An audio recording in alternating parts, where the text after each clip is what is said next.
유럽 석사 후 취업 간다간다님 안녕하세요. 유튜브 라이브에 댓글 달았다가 다시 여기에 남깁니다. 예, 이렇게 해주셔야지 제가 좀 더 의미 있는 답변을 드릴 수가 있어요. 만 31세, 자금 1억 정도, 한국 수도권 식품생물공학 4년제 학사학위, 부전공 응용정보통계학, 좋아요. 한국에서 미생물연구원, 화장품연구원 3년 경력, 미국에서 트레이니 비자로 아마 뭐 J1 비자 이런 거 했었나 봐요. 6개월 마케팅 회사 다니다가 뭐 최저임금으로 혹사당하면서 다시 한국으로 돌아온 상태이신 것 같아요. 미국에서도 재미있게 잘 살았지만 비자 문제가 해결이 쉽지 않았고, 예. 미국 이민의 가장 큰 맹점이 이 정도 능력자도 웬만해서 심지어 J1으로 현지 취업을 했지만 결국 뭐 H1B나 EB3 이런 걸로 전환하는 게 현실적으로 쉽지가 않아요. 아일랜드에서 어학연수 6개월, 핀란드에서 6개월 교환학생을 한 적이 있는데 미국보다 유럽 정서가 더 잘 맞았던 것 같습니다. 예, 대단한 분이에요. 미국 6개월, 아일랜드 6개월, 핀란드 6개월, 자신한테 주어졌던 모든 기회들을 다 활용을 하셔가지고 여러 가지 도전을 하셨던 거예요.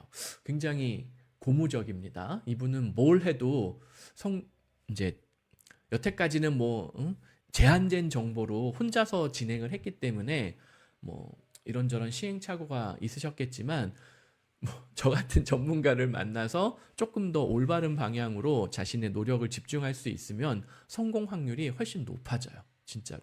저는 이걸 20몇 년간 전 세계를 대상으로 그 여러 가지 데이터를 가지고 시도를 해봤기 때문에 이 정도 능력을 가진 사람이 어느 정도의 시간과 비용과 노력을 투입한다면 어느 정도 레벨의 기회를 잡을 수 있다. 이거를 꽤 정확하게 파악을 할 수가 있거든요. 이게 제 경쟁력이에요. 저는 이걸로 평생을 먹고 사는 거예요.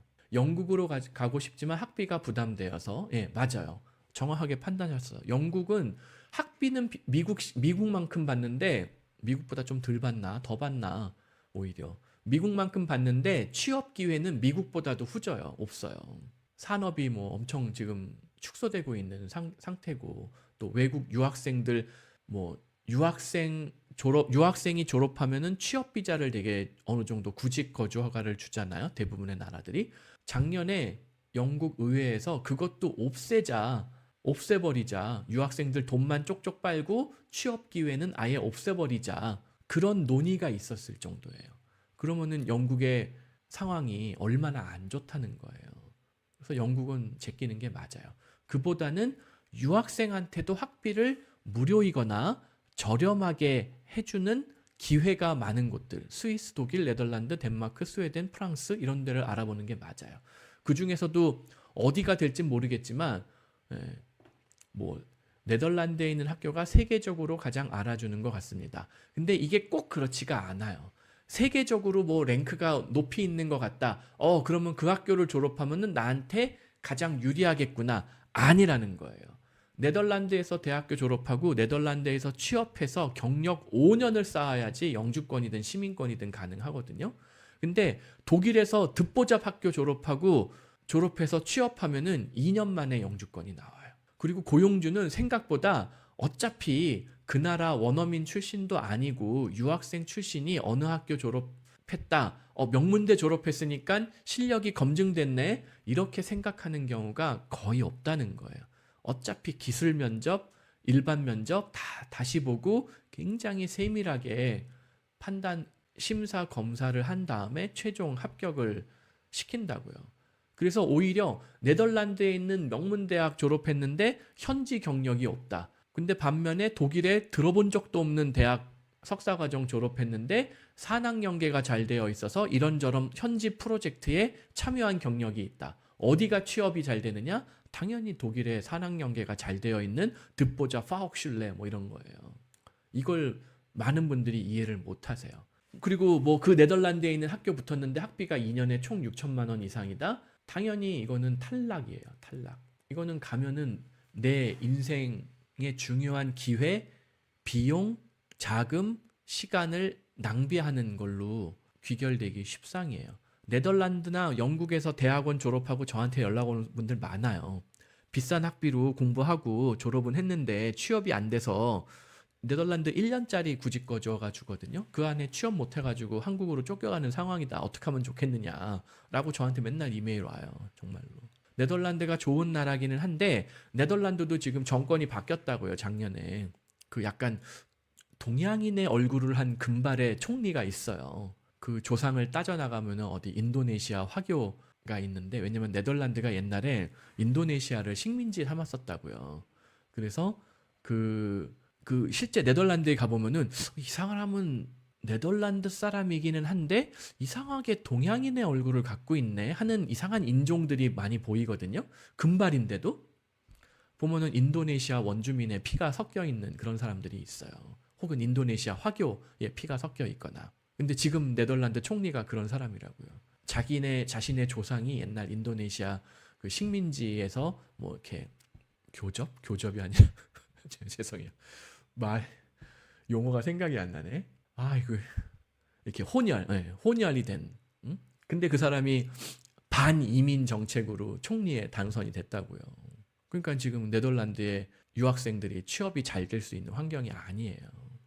그래서 저는 독일이 맞아요. 독일로 지원하는 게 맞고, 덴마크 경우도 학비를 지원해준다. 학비 지원해줘서 덴마크에서 취업하고 경력 4년 쌓으면 영주권 갈 수가 있어요. 독일은 경력 2년, 졸업 후 경력 2년이면 독일은 영주권, 덴마크는 졸업 후 경력 4년 쌓으면 영주권 가요. 스위스 되면 좋은데, 문제는 스위스는 대학원 졸업하고 경력 10년 쌓아야지 스위스 영주권 겨우 신청해 볼 수 있어요. 그러니까 설사 스위스에서 학교를 다니든 덴마크에서 학교를 다니든 학비를 공짜로 공부를 시켜준다? 오케이. 하지만 결국 취업 시도는 다시 독일로 와가지고 시도하는 게 더 유리하다는 거예요. 지금 독일 워킹홀리데이 비자가 35세로 늘어난다는 얘기 있었거든요. 확정됐나? 이게 만 30세까지였는데 이게 나이를 상향 조정한다. 34세도 35세 미만까지 가능한 걸로 상한된다고 2025년 1월부터 확대됐어요. 이게 뭐냐면은 덴마크, 스위스에서 학비 공짜로 다닐 수 있는 뭐 좋은 학교가 있다. 거기 다니고 그 다음에 워킹홀리데이 비자 받아서 독일에서 다시 구직 활동할 수도 있다는 얘기예요. 물론 독일 내에서 학교 다니면서 아예 산학연계 프로젝트가 잘 되어 있는 석사과정 다니면 더 유리하고요. 그렇게 해보는 게 좋아요. 스위스의 단점은 차라리 독일로 가서 영주권 받고 시민권 받고 다시 스위스 들어와서 취업 시도하는 게 더 빨라요. 영주권 받기가. 스위스에서 대학원 졸업하고 취업을 해서 10년을 잘리지 않고 중간에 문제가 생기지 않고 버틸 수 있다라는 보장이 없어요. 신분 문제가 너무 불안해요. 그게 스위스의 가장 큰 단점이에요. 그래서 스위스로 이민을 가고 싶은 분은 스위스를 1순위로 도전하면 안 되고 다른 EU 국가 시민권을 한 5년 만에 받을 수 있는 독일, 룩셈부르크 이런 나라들에서 먼저 준비를 하고 그 다음에 스위스를 넘어가는 도전을 하는 게 맞아요. 또 스위스에서 하여튼 좋다는 동네들, 물론 뭐 제네바, 로잔 이런 데는 불어를 쓰긴 하지만 또 우리가 흔히 알고 있는 베른, 바젤, 츄리히, 인터라켄 이런 데들은 전부 다 독일어 쓰는 동네란 말이에요. 그러니까는 독일에서 공부를 한 사람이 스위스로 진출할 때 좀 더 유리해요.